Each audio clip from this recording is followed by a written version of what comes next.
യേശുവിനെ തിരിച്ചറിയാൻ തടസ്സമാകുന്ന അവിശ്വാസത്തിൻ്റെ പുളിച്ച മാവിനെതിരെ ജാഗ്രത പാലിക്കാൻ ഓർമ്മിപ്പിക്കുന്ന വിശുദ്ധ മാർക്കോസ് 8-ാം അധ്യായം 14 മുതൽ 21 വരെയുള്ള വചനമാണ് നാം ഇന്ന് വായിക്കുന്നത്. ക്രിസ്തുവിനെ പൂർണ്ണമായി അനുഗമിക്കാനായി ലോകത്തിൻ്റെ സുഖസൗകര്യങ്ങൾ ഉപേക്ഷിച്ച സർവേറ്റ് സഭയുടെ 7 സ്ഥാപക വിശുദ്ധരെയാണ് സഭ ഇന്ന് അനുസ്മരിക്കുന്നത്. വചനത്തിലൂടെയുള്ള ഈ പ്രയാണത്തിൽ വിശുദ്ധരുടെ മാതൃക പിന്തുടർന്ന് നമുക്കും ആത്മീയമായി ഉണർന്നിരിക്കാം. ഇന്നത്തെ വചനമായ വിശുദ്ധ മാർക്കോസ് എഴുതിയ സുവിശേഷം 8-ാം അധ്യായം 14 മുതൽ 21 വരെയുള്ള വാക്യങ്ങൾ നമുക്കൊരുമിച്ച് വായിക്കാം. ശിഷ്യന്മാർ അപ്പം എടുക്കാൻ മറന്നുപോയിരുന്നു. വഞ്ചിയിൽ അവരുടെ പക്കൽ ഒരപ്പം മാത്രമേ ഉണ്ടായിരുന്നുള്ളൂ.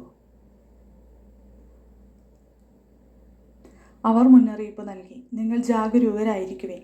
ഫരിസേയരുടെയും ഹെറോദസിൻ്റെയും പുളിപ്പിനെക്കുറിച്ച് കരുതലോടെ ഇരിക്കുവിൻ.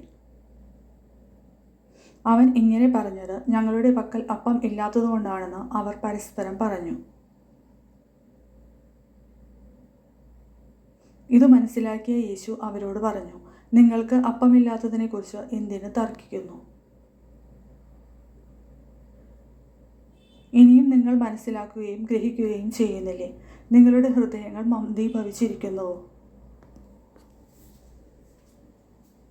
കണ്ണുണ്ടായിട്ടും നിങ്ങൾ കാണുന്നില്ലേ? ചെവിയുണ്ടായിട്ടും നിങ്ങൾ കേൾക്കുന്നില്ലേ? നിങ്ങൾ ഓർമ്മിക്കുന്നില്ലേ? 5 അപ്പം ഞാൻ 5000 പേർക്കായി ഭാഗിച്ചപ്പോൾ ശേഷിച്ച കഷ്ണങ്ങൾ നിങ്ങൾ എത്ര കുട്ട നിറച്ചെടുത്തു?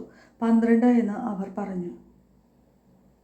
7 അപ്പം 4000 പേർക്ക് വീതിച്ചപ്പോൾ മിച്ചം വന്ന കഷ്ണങ്ങൾ നിങ്ങൾ എത്ര കുട്ടയെടുത്തു? 7 എന്ന് അവർ മറുപടി പറഞ്ഞു. അവൻ ചോദിച്ചു, എന്നിട്ട് നിങ്ങൾ ഗ്രഹിക്കുന്നില്ലേ?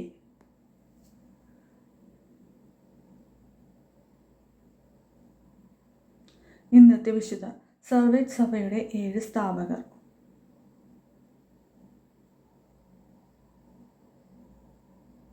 പതിമൂന്നാം നൂറ്റാണ്ടിൽ ഇറ്റലിയിലെ ഫ്ലോറൻസിൽ ജീവിച്ചിരുന്ന 7 ഭക്തരായ വ്യാപാരികളാണ് സർവേറ്റ് സഭയുടെ സ്ഥാപകർ.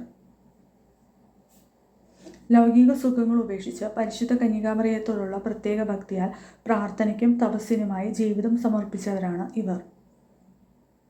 മറിയത്തിൻ്റെ ദർശനത്താൽ പ്രചോദിതരായി ഇവർ ഒത്തുചേർന്ന മരിയൻ ദാസന്മാരുടെ സഭ എന്ന സന്യാസ സഭ സ്ഥാപിച്ചു.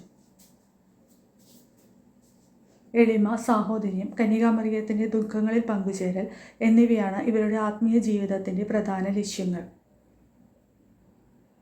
സഭയുടെ ചരിത്രത്തിൽ ആദ്യമായിട്ടാണ് 7 പേരെ ഒന്നിച്ച് വിശുദ്ധരായി പ്രഖ്യാപിച്ചത്. 1888 ലിയോ 13 മാർപ്പാപ്പയാണ് ഈ പ്രഖ്യാപനം നടത്തിയത്. ഫെബ്രുവരി 17 കത്തോലിക്ക സഭ ഇവരെ ഒന്നിച്ച് അനുസ്മരിക്കുന്നത്. ഇവരാണ് 7 വിശുദ്ധർ: വിശുദ്ധ ബോൺ ഫിലിയസ്, വിശുദ്ധ ബോൺ ജെൻഡ, വിശുദ്ധ മനറ്റസ്, വിശുദ്ധ അമത്യൂസ്, വിശുദ്ധ ഹ്യൂഗ്, വിശുദ്ധ സോസ്തനസ്, വിശുദ്ധ അലക്സിസ്